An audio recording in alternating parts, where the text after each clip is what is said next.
But I'm going to tell you, my first move is tell me how good you are and what you're good at, and explain it to me in detail, and tell me a story that is illustrative of your value. And if you can sell me on that, join the course. Let's build around that. Most people think reinvention belongs to the young, but today's guest believes reinvention belongs to the willing. After 78 years, 7 careers, and a lifetime of unexpected turns, he discovered that transformation isn't luck, it's a skill.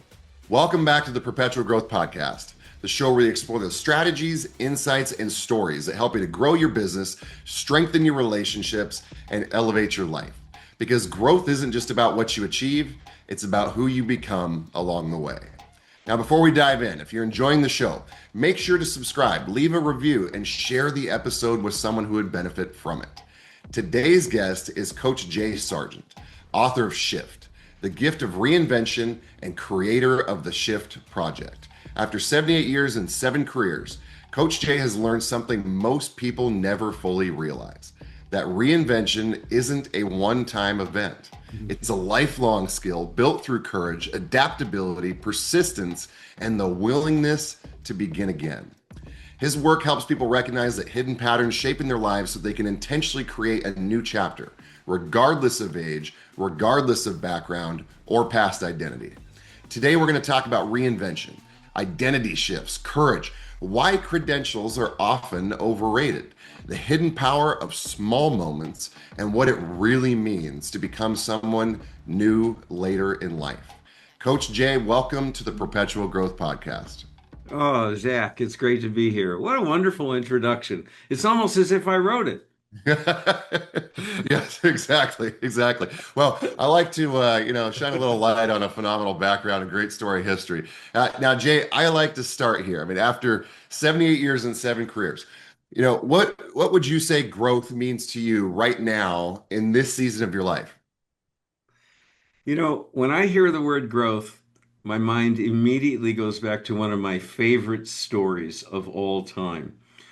As an NLP master trainer, and I owned an NLP training company called Paradigms for Excellence, we believe in modeling.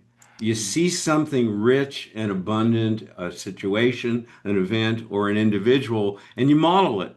Mhm. So I'm going to tell you a little story about what comes up for me when you mention growth. I had the great honor of being a keynote speaker at the California Association of Realtors many years, decades ago. And this is like 20,000 people in this enormous auditorium in San Diego. And of course, I'm there to inspire, educate, amuse, all of those good things. But I'm also there to sell books in the back of the room and Yeah. get people into my courses.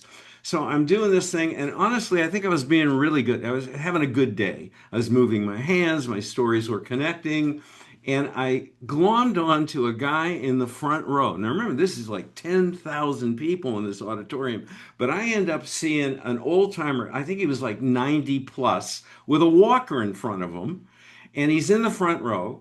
And I don't know if I have public speakers out there, but we are taught, some of it's intuitive, to pick someone in the audience, either a difficult person to kind of turn them, or Yep. someone who Yep. loves you, who's going to beam up love and support. And I picked this guy. And I'm going and I'm going and going. Now I'm coming to the end, which means now my intention is to get everyone to the back of the room, to the tables where my staff is, to buy books. And I'm going to run back and autograph books and on and all of that. And as I'm reaching that point, I notice the old timer stand up, grabs his walker. Now remember, there's this long thing down the middle of this auditorium where the tables are in the back. And he is shuffling down that aisle, down that corridor. And I'm thinking about him, and I remember thinking, God, I thought he loved what I was doing. Now he's just trying to get out of here. Maybe he has to go to the bathroom. Maybe Yeah. he wants to avoid traffic. He doesn't want to be trampled by this younger crowd. And I'm thinking, but then I get over that. I run to the back of the room, and the very first guy in the line, Zach, is that guy, that old timer. And I am out of my mind excited. It's a $99 sale in 1981. I mean, God only knows it wasn't epic, but it was a great moment. And I go to him and I say, what inspired you to get to the back of the room and be the first person in line? What did I say? What new piece of information? He said, kid, everything you said was great. Probably know everything you know and more. But if I get your program and I learn one more little thing, it will give me yet another edge. But more importantly, I have a yearly budget for growth and development, and I haven't reached my budget yet. So your book fits into that budget. And Mm, I thought, praise the Lord. Is this a great moment? I mean, I stuffed that inside me, and it's been a guide forever. 90 plus years old, 40 years in the real estate industry. I'm selling a how to sell real estate better program, and it fits in his growth budget. I just love it. So, growth means to me, until they throw the dirt over your grave, you got to be open at the top. The people who win the game of life, whether they make the most money or they're the most happy, the people who can receive information to the day they draw their last breath, they win the game of life. It makes life exciting and meaningful. mm. That's what growth means to me, Zach. That's beautiful. Thank you for sharing that story. There's two questions that come to mind, and I'm going to really try to keep it at two because my ADD mind wants to jump off on a variety of tangents because there were several gold nuggets in that story too. First question though, what was his state at the beginning? When you observed him, you first locked in on him at the beginning. Was he actively engaged? Did he look like he was falling asleep in his chair? I mean, 99 years old. I can only imagine what you were thinking. What did you see? He was cautiously optimistic. He was here's the young whippersnapper. Show me what you got, kid. And then eventually he opened up, and I could see he was digging it. That's awesome. That's amazing. Now, I I love the core principle in this because I'm a firm believer in, constant never-ending improvement. Learn something new every week. I try to read about a book a week and I constantly attending seminars and events. And, one of the things that I'm frequently thinking about is we're digesting so much information is we can only act upon so many things. I mean, how do you determine of all the things that we learn, what is going to be the most important, relevant, appropriate for you in the moment? I mean, it's one thing to consume, it's a whole nother thing to utilize. And it's like I frequently say, education without implementation is just entertainment. I don't want entertainment. I want to act upon these lessons. But there's that dichotomy of consumption and actual utilization. So where do you find that balance? You know, you're asking a really intriguing question because my view of life is that the person listening in today who might very well benefit from knowing you and I, knowing me specifically this morning, and reading that lovely little fun book back there.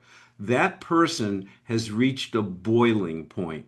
You know, water, when you're making pasta, looks like nothing's happening. And then there's a moment where you start to see the bubbles, and then it starts to rage, the water. I'm looking for people my entire life. You can beat the daylights out of me. I can take a lot of physical punishment. I'm a former athlete. I've been beaten up before. I've fought for rebounds under the basket. I can take physical pain. I have no tolerance for psychological and emotional pain.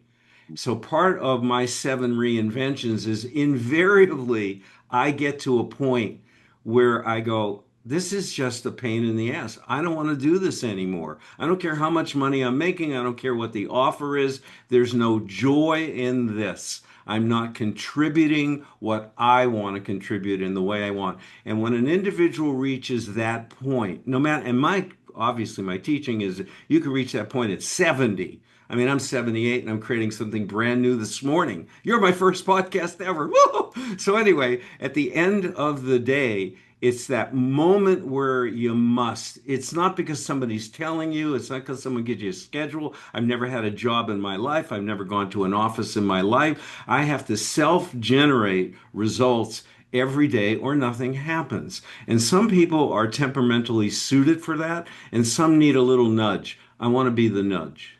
Mhm. Yeah, beautiful. So I find this a fascinating conversation because you and I both. I mean, I've coached thousands of business owners in one-to-one environments, small groups, mentorship up onto some of the largest stages in the world. And I said I'd have to be a bit naive not to have mastered a certain degree of pattern recognition at this point. Frankly, it's one of my superpowers, patterns in people.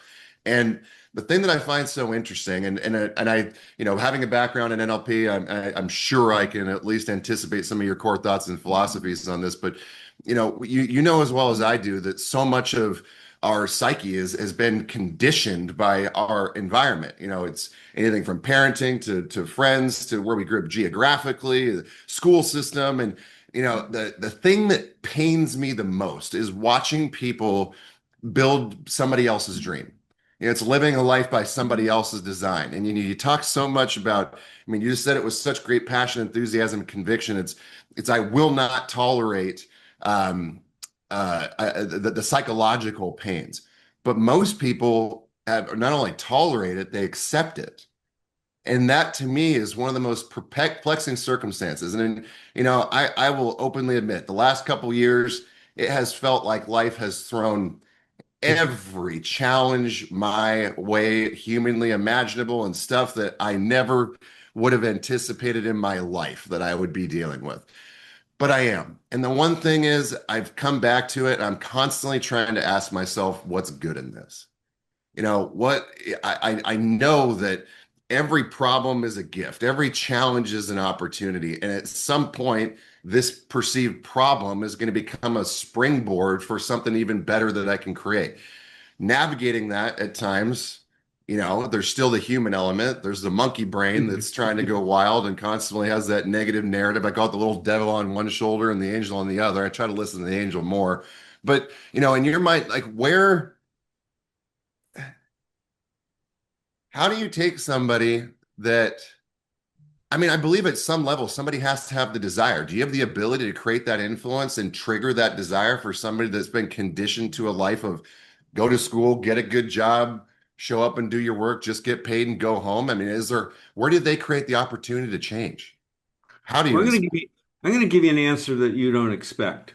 Yeah. And you and I come from the same body of work in many, many, many ways. Hmm. But one of the blessings in my life, which became really clear, by the way, in the preface to the book, because this is a memoir buried inside an instructional manual, buried inside of a Reinvent Yourself course. Hmm. But what came up for me in writing the book is God bless my parents. Now, I went on to higher education, not much, but a little bit. So I met kids when I got to Boston College who were the sons and daughters of wealthy people. And one of the things I realized when I went back to the Belford's house on Long Island in Christmas 1966 was they were talking about the stock market and investment strategies because they were loaded. Now, I come from a shtetl. I come from a little neighborhood in Brighton, Massachusetts, and we lived, never owned anything. We lived in an apartment house and spent the first 5 years in one bedroom in my grandparents' house. So I'm with the Belfords, and we're around this very quiet Christmas table, dinner table, and they're talking about strategies. And I remember thinking, oh my God, I'm never going to make it in this lifetime because my parents never owned any stock. They don't have any strategy. What did I pick up? Little did I know that what I got from my folks, Zach, was 10 times more important than technical financial strategies because my folks were dreamers. So I'm going to let everybody borrow my folks. One of the principles we have. If you got lousy parents, find someone with good parents and own those parents. So here's my folks in a nutshell. My folks never had a proverbial you know what to pee in. And at the end of the day, they were dreamers. And they could not be defeated. It didn't matter how many mistakes they made. The next day was always a new idea. They wanted to create abundance. They wanted to be rich. They wanted to live in Newton and Brookline, not Brighton. They were fastidious in staying on course. So one time my father made $7,000 a year working two full-time jobs. And yet he found $500 to put in a New Yorker magazine ad campaign to sell clowns, happy tragedy and comedy clowns that he had bought thousands of that we had stored in our living room. And we placed that ad and we all ran home anticipating we'd need buckets to get the orders in through the slot, the mail slot. When we all got home, three. And that was our biggest day. That was our biggest day. Now, that's a sad event, and all entrepreneurs know that you can try stuff, you got to do it again, A/B testing, on and on and on. But the key, and I want everyone to understand this, is within 48 hours they had emotionally regrouped and were dreaming the next dream. We sold shoes in the living room, dancing classes, Chinese cooking classes, side and stricker art glass, neckties that my father would get at a manufacturing facility and he'd sell them at real estate offices and insurance offices. But they were always looking to A, succeed and be abundant and never, ever felt defeated. It's a lesson that informs the entire book, by the way. It means everything. So there's a moment where people are hungry and they execute. And the question is, do you believe in three things? Shift the way you see yourself, shift the way you see opportunity, and then most importantly, shift the way you act. And that's what we explore. That's what we explore in that skinny little book. What what I'm curious about is in your mind, the how. Where do you start? Because I mean, when somebody has spent a lifetime fighting for the challenges, I'm a firm believer most people create their own metaphorical prisons, and most of it starts up here. And that's all surrounded by our beliefs and values and the things that we believe of what's possible, the concept of identity. Strongest force in the human psyche is the need to stay consistent with the way we define ourselves. The only way to expand our world is expand what we believe we are capable of. But most people aren't consciously aware of the conversations, the internal dialogues they're having, and how that becomes that metaphorical prison. When you talk about that shift, where do we start to control those negative conversations? Is it a process of reframing constantly? Is it just constant awareness? How do you shift it, I guess, from a battle to something that is now integrated and a part of who you are? Yeah. So what comes up for me in this conversation now, Zach, is really probably what are the roadblocks? There's roadblocks and patterns. So the pattern I see, first and foremost, defeat most entrepreneurs, most people who want to build something from scratch on their own. That's an entrepreneur, is credentials. People will come to me and they say, I don't deserve this. When I go to college, when I take this additional course, everybody is in prep but never going. And the biggest roadblock I see is people believing too much. My mantra is credentials are overrated. Now, I'm a respecter of education. I got three daughters, 54, 37, and 33, all of whom went to wonderful universities, two of which meant nothing to their very successful lives. One positioned her perfectly. So I paid for education. I believe in education. But the key is the credential, the idea that you're not worthy, that you don't have the credentials, the background to do something. Is that going to stop you? If that's the first place you go to, you are screwed. And I'm going to give you a quick story here. Hmm. There was a moment in my life where I was a tennis professional, and I think you've read that in the notes. And I owned a very large tennis academy in the Boston area. And by the way, before I was a tennis pro, I had never hit a tennis ball, but that's a whole other story.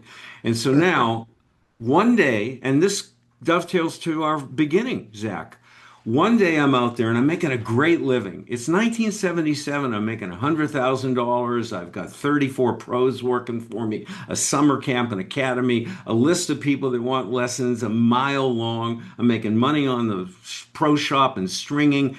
Life is grand. And I had a very, very small waistline and I looked adorable in a tennis outfit. So you couldn't have from the outside a better picture. Inside, I was bored. Inside, I had reached a point at the sixth or seventh year where I was thinking to myself, I got to wear long pants, not short pants. I got to, instead of teaching motor skill acquisition. I'd like to be teaching something more profound. Although I was trying to teach tennis in a holistic way, that's a whole other story. But I got very, very, very frustrated. And we talked about that. So I got to the point where my water started to boil. So I gathered a group of, and I taught the most wealthy people in New England. The Kraft family, who now own the Patriots, were all students of mine. Jonathan, who's the president of the Patriots, didn't come to my kneecap when he was in the 4 to 6 year old tiny tot program. So I was teaching people like that, families like that. And when I got disgusted, I actually got disgusted. I didn't want to do it anymore. But I was making a good living and I already had a family. And so I said, I'll gather the most important people I know and just go to them and say, who am I and what's the next chapter of my life? You know me for 5 to 7 years. Tell me what comes next for Coach Jay. And one of them set up a meeting with a guy named George Nadaff, the most extraordinary franchise developer in the United States, if not the world. And he said, Jay, you got to sell something. The guy who I went to, Mark Roberts, God bless him, you got to sell something. But with your ego, you can't sell pencils. You have to sell big things with concepts. I said, oh, okay, good. I'm a salesperson. I got it. Okay, where do I go? He says, I set up a meeting with George Nadaff. He's the king of franchise development. I think you should sell franchises. They're $250,000 a piece. There's big commissions on selling one of them, and they're sold by standing in front of a room in a fancy hotel. You're a public speaker. I've seen you for years, mesmerized, blah, blah, blah, blah. So he sets up the meeting. And I go into George's office. It was intimidating. It looked like he was the Pope. He was sitting behind this massive, massive desk, and the office was enormous. And I walked in, I sat down, and he said, Mark Roberts says very nice things about you. He says that he thinks you could sell my franchises. Now, I got 7 to 10 people out there that are amazing. We're killing it. And I don't know if I need another player on the team, but Mark's very respected here. So tell me, can I see your resume? I said, well, I don't have a resume. He said, what do you mean you don't have a resume? I said, well, I don't have a resume. He said, well, okay, well, give it to me verbally. What's your background in business development and in business in general? I said, well, I have no background in business and business in general because I've hated business most of my early life. And I would never read a business magazine. I wouldn't read Fortune magazine. It's not my bag. I read sports magazine. I read, tennis magazine, tennis journal.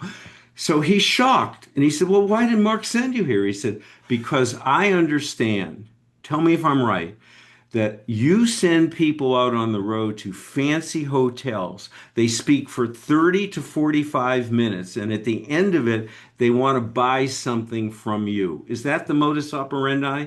He said, yeah, that's how we sell. I said, well, I'm the best you ever met. I'm the best you ever met. And I can prove it. Give me your brochure. So he hands me a little cheap trifold brochure. And I said, I'm going to go in the lobby and read this brochure. You put your top people in this huge office here, and I will come back in 15 minutes and give you the best presentation of your franchise offering you've ever heard. I went into the lobby. I sat on a crappy little chair. I read that trifold, and I came in. And obviously, I'm not telling you this story because I didn't deliver. God knows what I said. I'm sure it was all inaccurate. And the people who were judging me wanted to kill me. I could feel them carving me up. They were my competitors, and they knew this guy knows nothing about nothing. George throws them all out of the room, and he says, you're in. He said, if you could give that story, and it was all wrong, but with the content, we could fix the details. But the confidence and the way you put that together, I believe that I can put you on the road and eventually you can sell lots of franchises. So, story's all about who cares about credentials. I had the least amount of credentials to produce those results that I ever found in my entire life. But it all starts with, number one, we'll go back to it, hunger. I had to get out of teaching tennis. I knew that at age 33, whatever I was, I had 50 more years ahead of me, and I wasn't going to be doing that. So the impulse was strong, and my knowledge, and I'm going to cover this hopefully in the next few minutes, but you got to know what you're good at. And I know on that day I'm with George, I know nothing about what he's talking about, and I don't even care about it. But I know that if giving a speech, there's a really good chance it's going to be interesting, involving, and will create an action. So I think credentials are overrated. I hope that answers Yeah. your question. Yeah, well, I wholeheartedly agree. We have very similar parallels in our background. I spent 17 years in the health and wellness industry. I initially had that passion for health and fitness, and then it evolved into personal transformation. I mean, developing the human, not just the body. And then I fell in love with business through the process, and I got kind of bored with the fitness industry. And I'm like, I just it started to feel like a prison instead of a propeller. And I'm like, I need to get out and do something different. So I very much relate to that. And I also find the evolution interesting. I mean, like you, I went to some college, felt like I was just wasting my parents' money. Said, Dad, can I come work alongside you? 6 months later, 20 years old, I'm running a business without any kind of formal business schooling, education, mentorship, anything, which was a long, painful journey in the beginning until I finally started leaning into mentors and self-education, but very much aligned in those same regards. I always say, I very much live by the Mark Twain ethos. I never let my schooling get in the way of my education. Don't disregard it in any context. It's the right direction for some people. It's just conventional was not the right route for me. Now, one thing I want to go back to, because I think it pertains to this conversation as a whole, is you talked about your parents and moving from product and service to product to service and product to service. And the one thing I love is the passion, the consistency, the perseverance.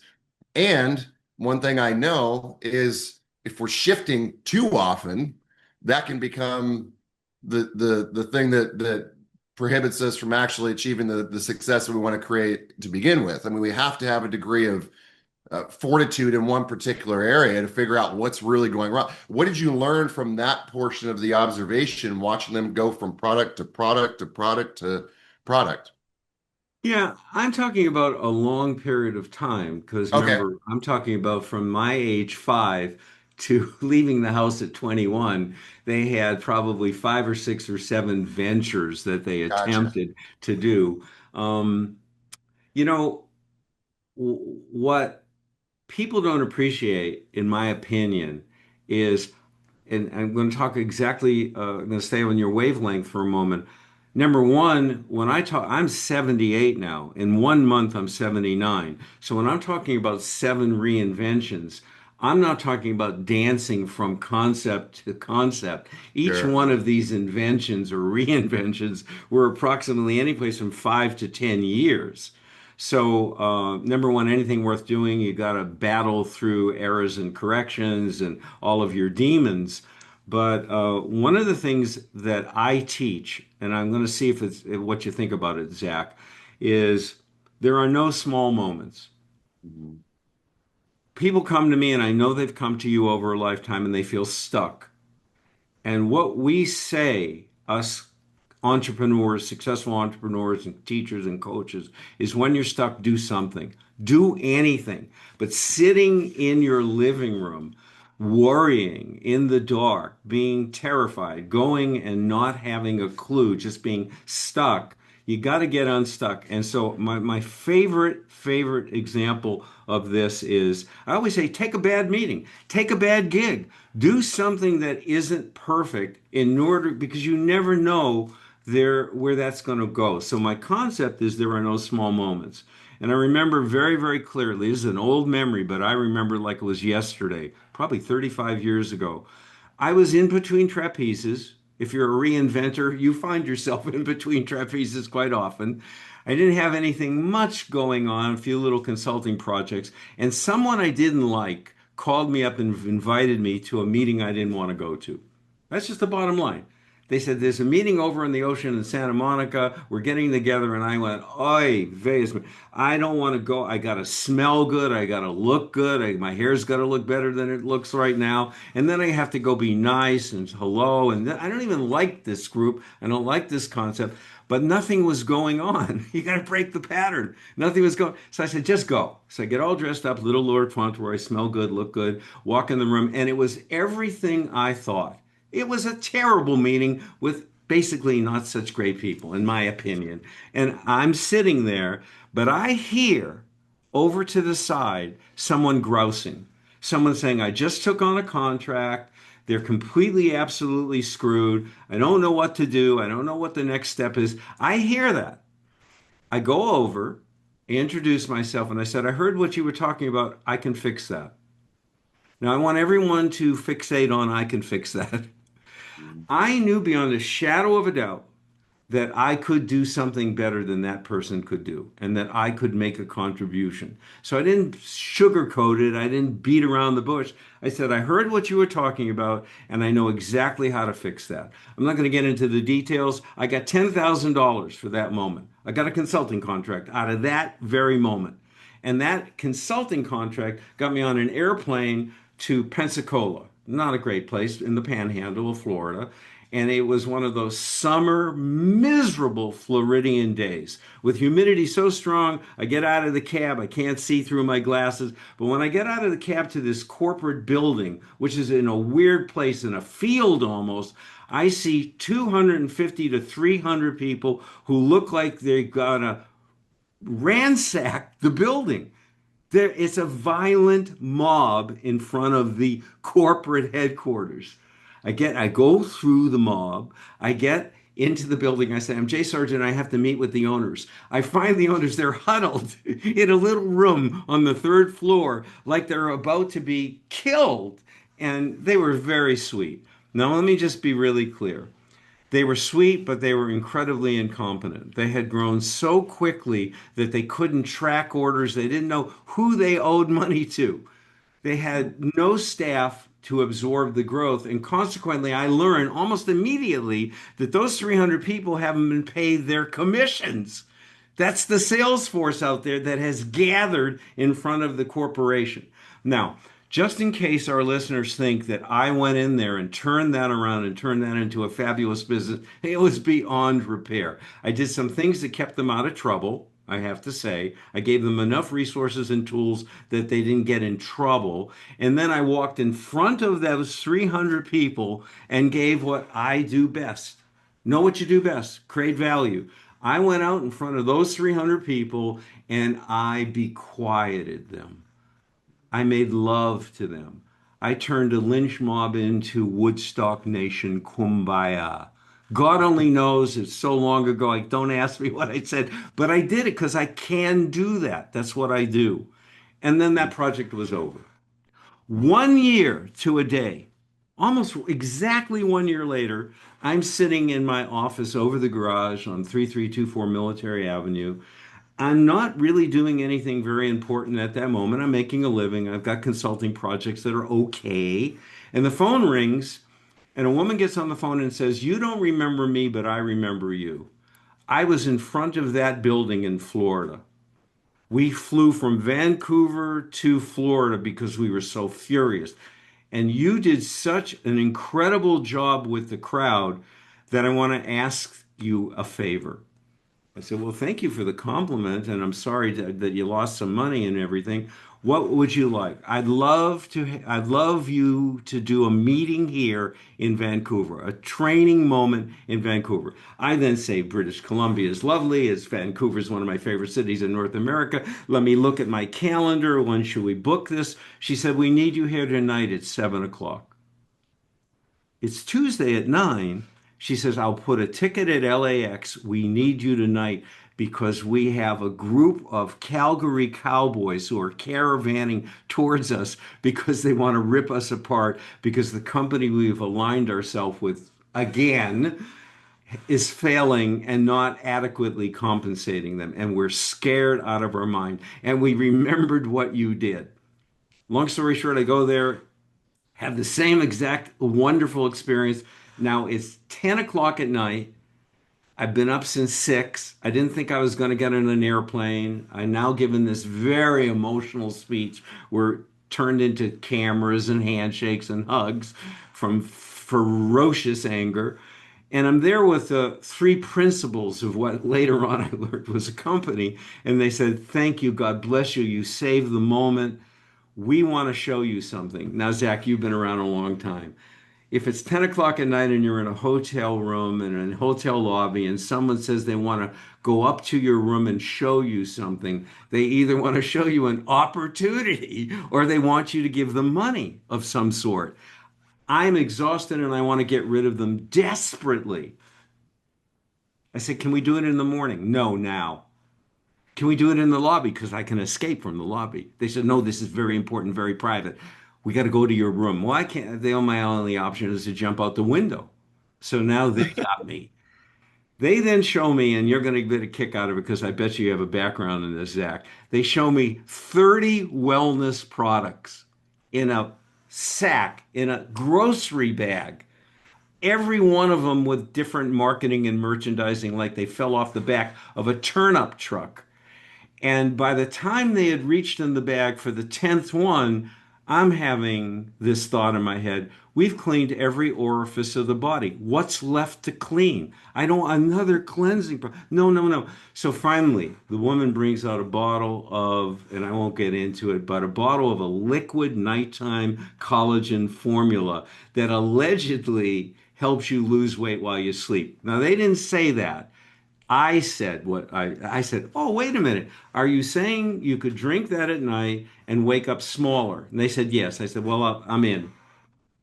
They said, what do you mean I'm in? I said, you don't have any money. You don't have any distributors. You got nothing going on. You got nobody in the United States. You have 56 in Canada. You have absolutely no capital. You can't afford me even day one. Give me 20% of the company. Leave me alone. I'll go back to Los Angeles and I will build the US market.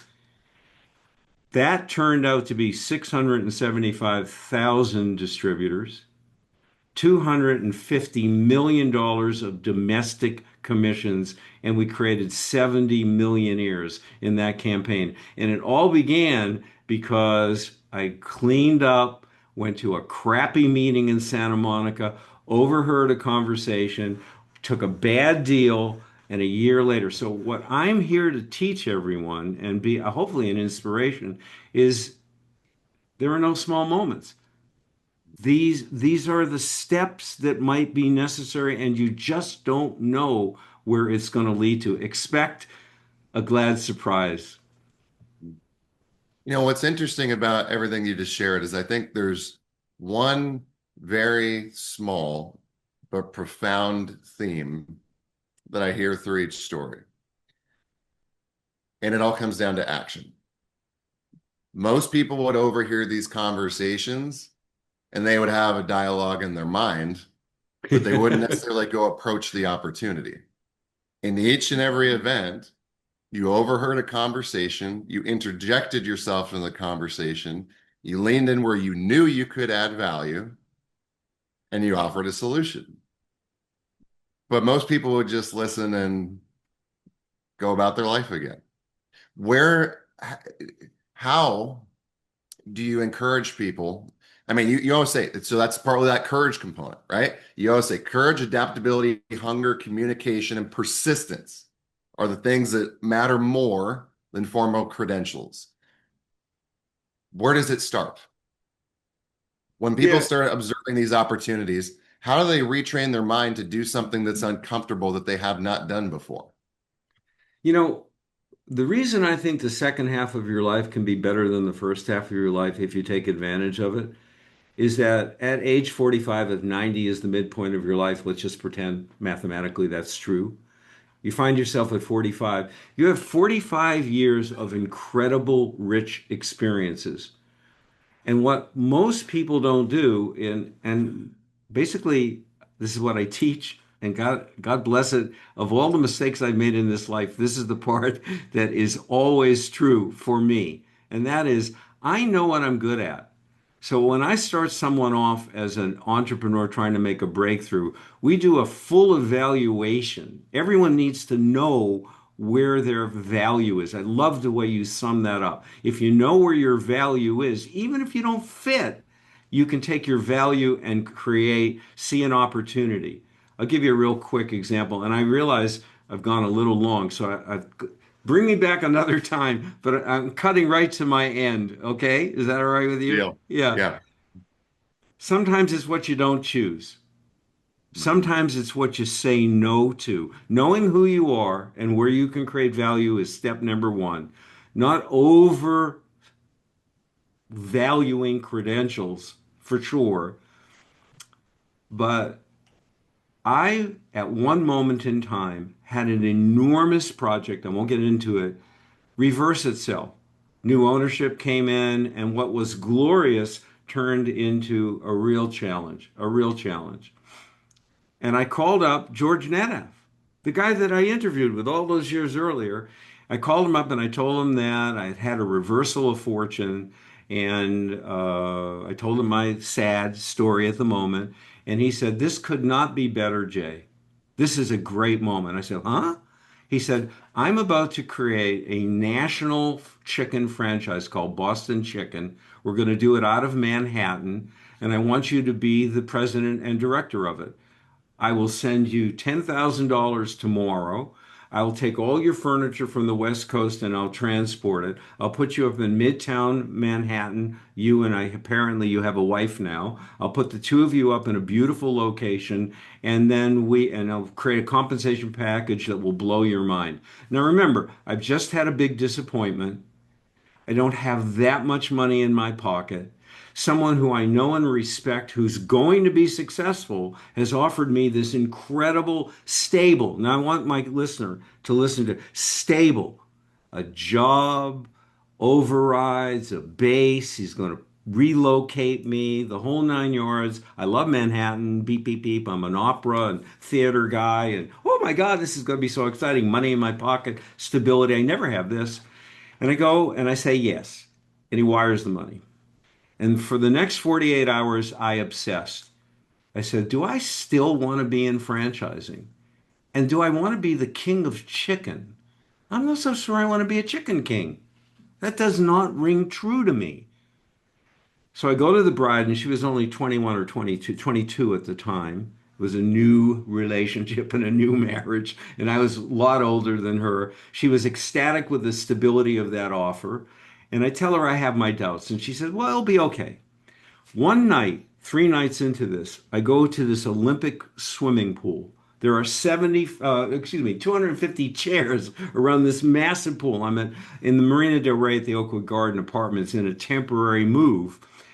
And I'm all alone sitting on a chaise lounge around this very beautiful swimming pool. And I'm having deep thoughts. And all of a sudden, a bald-headed Jewish guy in Bermuda shorts sits down right next to me. Now, there are 274 empty chairs. He sits down right next to me. And he says, "A penny for your thoughts." And I said, "Oh, you don't want to go there. I'm the chattiest, most loquacious person you ever met. Do you really want to know what I'm going through right now?" He says, "Absolutely." And I tell him my story. I don't know whither thou goest. Do I stay here? I got nothing going on here. I'd have to rebuild from scratch. I got this fabulous offer. He listens to the whole thing and he gets up and he disappears. I said, "Ah, yeah," I pushed him away. Then he comes back immediately and he hands me a book. And I know you know the book. He hands me a completely beaten up, overread, underlined book. The spine has been busted. It's been opened so many times. The original work of neurolinguistic programming, Frogs into Princes. He hands me Frogs and he says, "Read this. This is what you should do with the rest of your life." So I said, "Well, thank you very much. Do you need some money for that?" He says, "No. Number one, it's yours. Number two, I mean, read it now." I said, "While you're here." He said, "Yes." So I get to page 11 and he's gone. Those 11 pages reminded me of being a 13-year-old boy reading Harold Robbins' The Carpetbaggers with a little bit of a nasty moment in it. Oh my God. I have never ripped through 11 pages faster in my life. And I knew, I didn't even get to page 12. I knew he was right and I knew what I was going to do. And I went up to the bride upstairs at the Oakwood Garden Apartments and I said, "We're sending back the money. We're not going to New York. We're staying here, and I'm going to train this. I think they call it NLP. This is what I'm going to do." And I won't belabor this moment, but at the end of the day, that created an $11.2 million training and consulting business, which led to the growth of that enormous uh, billion-dollar business later on. So the issues here are real. Let's square it up, you and me. Let's square it up. Number one, I had a great opportunity and I said no to it. As an entrepreneur, I knew I needed to feed my soul. If I'm happy and I'm grateful and I'm satisfied, I'm going to get up and I'm going to attack. If I'm ambivalent, ambivalence kills marriages, kills relationships, and kills business development. I want to be on fire. I can be on fire doing this. And then I made moves. Then I built that business from the first $5,000 contract to multi-million dollar contracts. So what people need to do is credentials are not that important. You got to see the magical moments. Sometimes the seeds that just are so below the ground, you can't see the flower, but you got to develop that. And then God bless it, you've got to be able to take action. And sometimes in inexplicable faith-based ways. Yes. Yeah. Fantastic story. Far too many nuggets to peel back. But one thing, I mean, as we wrap up today's episode, I think it would be amiss if I didn't ask you this follow-up question. I mean, I think there are a lot of people listening right now who feel stuck in an identity that they have outgrown. Maybe it's a career, maybe it's a relationship, version of themselves, and they're afraid to begin again. So let me ask you this. Why do people resist reinvention even when they know that they need it? Yeah, I've outlined some of it, but let's cover the last piece. And it has to do with something that you commented on 40 minutes ago, value. If I think I'm valuable and I have intelligently understood what I can bring to a situation, what I can bring to a marriage, what I can bring to parenting. I mean, I have a whole concept around that, but let's talk about business development, career development. If I know what I am and what I can create, the value that I am. I mean, I got to say, I'm going to say this honestly. People are going to think I'm a little bit egotistical, but I'm not. But here's what I know. In my mind, in the movie called My Life, I'm not the third guy in the door that doesn't get the girl. I'm the hero. I'm the Cary Grant. I'm the Clark Gable. I'm the Brad Pitt. I'm not the schmuck that doesn't get the good lines and the good girl. When I come back to Los Angeles and I'm in LAX, in my mind is paparazzi. There aren't, but in my mind, Jay has returned to LA. The city is saved. In my mind, I have created so much value that I understand about me that I know that if you get involved with me, I'm going to help you create your value proposition. So to me, the first piece is inventory. And I don't want to belabor this, but I was the last guy, second to last in my class in high school. I want everybody, all my late bloomers out there to understand this. I was 325 out of 326. And I went to Boston Latin School where two-thirds of the kids that start in the seventh grade flunk out. And I made it. Yay! But what I learned at Boston Latin School is how not to do homework and tell the story the next day why I didn't do it. 6 years in a row, I had to give speeches to. Now, if I had actually done the homework, I would have worked way less hard, but I didn't. I was incapable at that moment. But I know that if I'm standing and talking, that I'm going to be valuable to any project. It's just so what people need to know first and foremost is do the inventory. What are the building blocks? I'm building a course, it's called a cohort. That's the fancy name in this day and age. For a small group of people, I'm not even ready to do it. It'll be in September or something like that. But I'm going to tell you, my first move is tell me how good you are and what you're good at and explain it to me in detail and tell me a story that is illustrative of your value. And if you can sell me on that, join the course. Let's build around that. That's beautiful. Yeah, what I love about that, Jay, is, one, I don't hear ego, I hear conviction. There's a very big difference. It's a belief in yourself, your capacities, your capabilities. You know what you're good at and what you're not. And it's a very simple and important distinction. And part of that knowing, very important word that you said, was taking inventory. And I think that's one lesson that anybody can take from this conversation is a lot of people have convinced themselves under the more or less delusion that they don't have the skill sets, aptitude, whatever it is necessary to succeed in one or multiple areas of life. You do. You've just been telling yourself the wrong story. You've been focused on the wrong things. Simplest thing we can do is start by sitting down, taking out that good old-fashioned pen and paper, ideally with some blue ink, and write down what are the things that you're good at. And I always invite people, give yourself that permission to be a little kid again. Take the filters off, get past all the, jadedness that we experience from adulthood and go back to that dreamer state like, your parents had, and they mentioned, and just be honest with yourself. What are you really good at?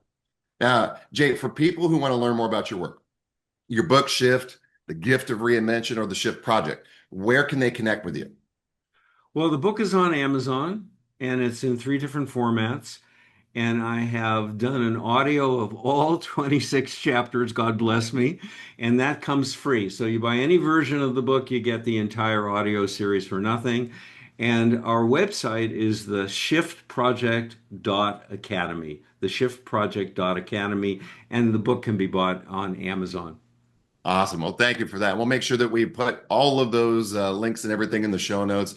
Jay, this was an outstanding conversation. And what I appreciate most about your perspective is that it brings hope without pretending that life is easy. Your message isn't built on hype, it's built on experience.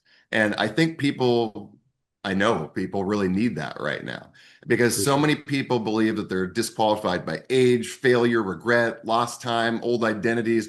But your life is proof that reinvention is always available to the willing. So thank you for coming on to the show. And to everyone listening, if this episode resonated with you, share it with someone who may need the reminder that it's never too late to begin again.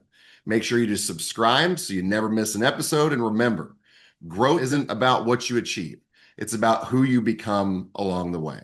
Thanks for listening to the Perpetual Growth Podcast. Jay, it has been an absolute pleasure, and we will definitely have to have you back in the future.